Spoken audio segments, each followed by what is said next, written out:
Here we have a challenging wording for an inequality, and the way to deal with it is to replace the inequality with an equal sign temporarily. Let's show you what that looks like.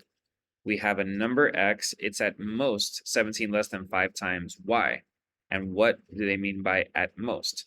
In order to have a better handle on that, let's change it to just equals. A number is 17 less than 5 times y. So our number is 17 less than. Now, by the way, subtraction implies order. If I'm subtracting from something, it means my thing, which in this case is the 5y, it has to already be standing there for us to then subtract from it.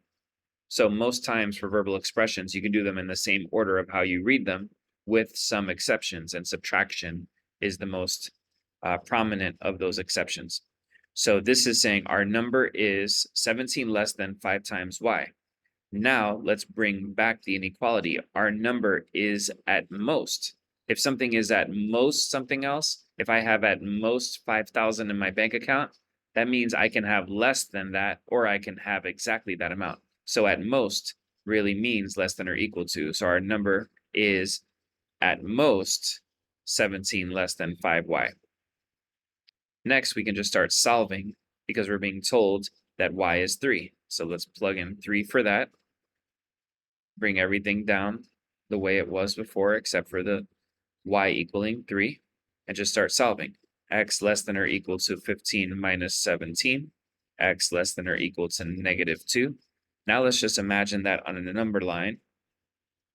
On a number line, if we have 0 right here, positive 2 here, and negative 2 here, it's less than or equal to, which is a closed circle. Less than would be an open circle.